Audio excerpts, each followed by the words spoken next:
Okay dear, हम तीसरे point पे जाते हैं। डिफरेंस में कैपिटल सी इधर भी लिखेंगे, कैपिटल सी इधर भी लिखेंगे। यहां पर जब हम एसेक्सुअल रिप्रोडक्शन करते हैं तो हमें बेटा कितने पेरेंट्स चाहिए? हमें सिंगल पेरेंट चाहिए।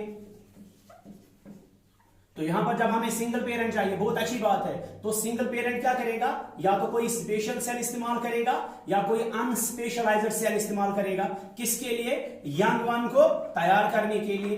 मगर खास ख्याल रखिएगा, ये जो सेल इस्तेमाल कर रहे हैं ना सिंगल पेरेंट एसेक्सुअल में, वो सोमैटिक सेल होती है, यानी कि वो सेल जिसको हम बॉडी सेल कहते हैं। ये सेक्स सेल नहीं होती है, सोमैटिक सेल होती है। इस बेस पे हम एसेक्सुअल रिप्रोडक्शन को कहते हैं सोमैटोजेनिक रिप्रोडक्शन। ठीक है बेटा। अब यहां पर देखेंगे, यहां पर जब हम ऑफस्प्रिंग तैयार करते हैं, बेटा बताइए हमें कितने पेरेंट्स की जरूरत है? We require 2 parents. और 2 पेरेंट्स में हमारे पास क्या क्या होना चाहिए? भी हमने बोला एक तो मेल होना चाहिए, दूसरा फीमेल होनी चाहिए। सो मेल भी अपनी सेक्स सेल बनाएगा, इसका मतलब है जर्म सेल्स इन्वॉल्व होते हैं। Germ cells are involved. अगर जर्म सेल्स नहीं रहेंगे, अगर जर्म सेल्स हम नहीं बना पाएंगे तो फिर हम ऑफस्प्रिंग को भी तैयार नहीं कर पाएंगे। तो जर्म सेल्स क्योंकि इन्वॉल्व होते हैं यंग वन को, सॉरी ऑफस्प्रिंग को बनाने के लिए, नई औलाद को बनाने के लिए, इसलिए इसको हम और एक नाम देते हैं जिसका है जर्मिनल रिप्रोडक्शन। हमारा जो नेक्स्ट क्राइटेरिया है, ये तो सिंगल पेरेंट का इन्वॉल्वमेंट था, इधर डबल का था।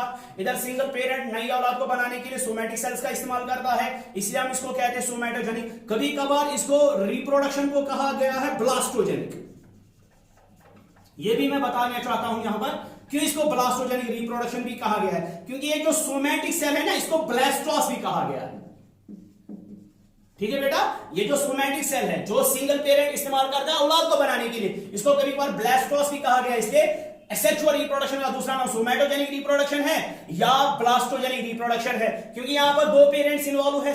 जर्म सेल्स का बनाना, सेक्स सेल्स का बनाना जरूरी है, इसलिए इसको जर्मिनल रिप्रोडक्शन कहते हैं।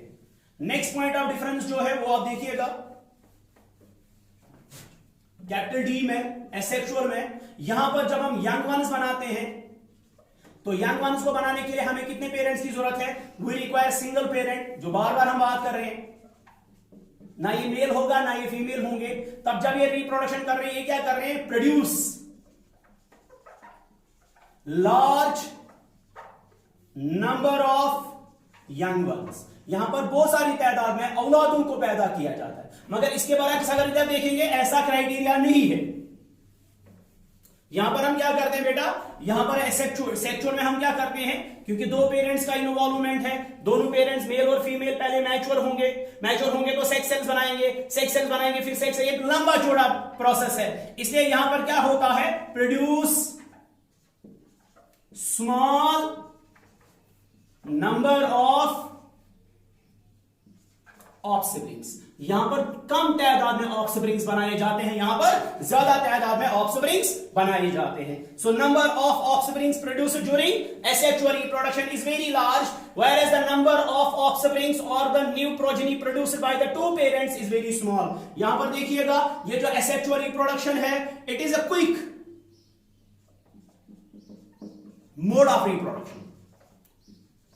इसको कम टाइम लगता है इस रिप्रोडक्शन को, औलाद को पैदा करने में ज्यादा टाइम नहीं लगता है। यहां पर अगर आप देखेंगे बेटा, it is a slow process of reproduction.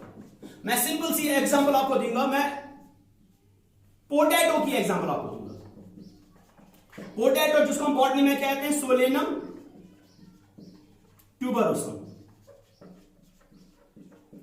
समझने की बात है, अगर पोटैटो को हम एसेक्सुअल रिप्रोडक्शन से रिप्रोड्यूस करवाएंगे तो हमें 2 या 3 महीने में,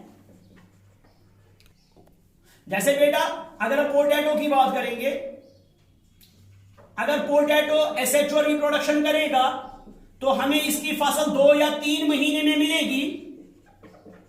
अगर हम इसको बोलेंगे यार सेक्सुअल रिप्रोडक्शन करो, तो फिर हमें आलू का मुंह देखना पड़ेगा 12 या 14 महीने के बाद। अब खुद डिसाइड करो आप, आलू जो है it is a very very most common thing on our plate. तो जब भी हम इसको एंजॉय करते हैं, हमको रेडीली अवेलेबल होना चाहिए, हर घर में चलता है आलू। तो आलू को अगर एसेक्सुअल सेक्सुअली रिप्रोड्यूस किया जाएगा तो 2-3 महीने में आपको फसल मिलेगी। अगर सेक्सुअल में करेंगे, इससे ये पता चला सेक्सुअल में आपको कब मिलेगी फसल, you have to wait for about 14 months. इसका ये मतलब है sexual reproduction is a very very very slow process to produce the new offsprings और न्यू जनरेशन। अभी हमारा जो नेक्स्ट पॉइंट है वो है एफ पार्ट। यहां पर जो है रिसोर्स कंजप्शन इज लो। आपको पता है बेटा एसेक्सुअल रिप्रोडक्शन में कितने पेरेंट्स इन्वॉल्व होते हैं, सिंगल पेरेंट। क्या सेक्सुअल सेल्स बनते हैं, स्पर्म और एग्स बनते हैं? नहीं बनते बेटा। इसका मतलब है इसमें ज्यादा खर्चा नहीं है। अगर आप एसेक्सुअल की जगह सेक्सुअल देखोगे, सेक्सुअल में हमारे पास जो रिसोर्स कंजप्शन है एफ पार्ट में, रिसोर्स कंजप्शन इज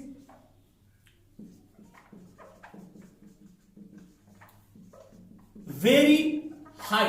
यहां पर रिसोर्स कंजप्शन बहुत ज्यादा है। सेक्सुअल में रिसोर्स कंजप्शन ज्यादा है क्योंकि यहां पर 2 पेरेंट्स इन्वॉल्व है। यहां पर 2 पेरेंट्स के साथ साथ हमें सेक्स सेल्स बनाने हैं। सेक्स सेल बनाने के दौरान बहुत सारा खर्चा आता है। याद रखिएगा, reproduction consumes about 20% of energy from the metabolism. जितना भी हम खाते हैं, जितनी भी एनर्जी हम बचाते हैं बॉडी के लिए, उसमें से 20% रिप्रोडक्शन को जाता है। इसलिए रिसोर्स कंजप्शन यहां पर खर्चा ज्यादा आता है, यहां पर खर्चा कम है।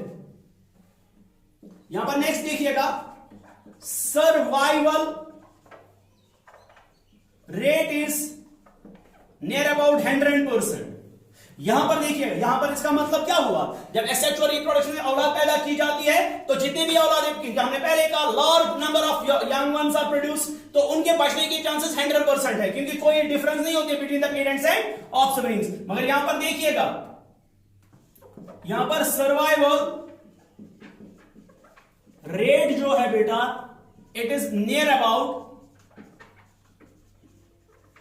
ओनली 1%। यहां पर सर्वाइवल रेट क्या है टोटल, ओनली 1%। अब देखिएगा, यहां पर जितने भी बच्चे बनाए जाएंगे सबके सब बचने के चांसेस है, सब बचेंगे क्योंकि ये डिफरेंस नहीं दिखाते बिटवीन द पेरेंट्स। मगर यहां पर फर्क है। लास्ट पॉइंट यहां पर बात करेंगे, जो यहां पर नई औलाद बनाई जाती है, यंग वंस, ये क्या होते हैं, सिमिलर टू ईच अदर। ये बच्चे एक दूसरे जैसे होते हैं and similar to their parents. इसलिए हम इनको क्या कहते हैं, क्लोन्स कहते हैं। मगर यहां पर देखिएगा एच में जो ऑफस्प्रिंग्स बनाए जाते हैं, प्रोड्यूस्ड कहां पर बेटा, ड्यू टू सेक्सुअल। जो बच्चे एसेक्सुअल रिप्रोडक्शन से तैयार होते हैं वो एक दूसरे के हूबहू होते हैं क्योंकि एक ही पेरेंट इन्वॉल्व होता है, वो भी सोमैटिक सेल, कोई सेक्स सेल इन्वॉल्व नहीं होती, कोई मेल फीमेल का क्राइटेरिया नहीं है। इसलिए जितने भी यहां पर औलादे बनती वो एक दूसरे जैसे होते हैं, पेरेंट जैसे हूबहू होते हैं। मानिए जीरोक्स कॉपी है तो each other and to their parent, that was they are called as clones. अगर एक मेंबर देखेंगे क्लोन का, उसको रैमेट कहते हैं।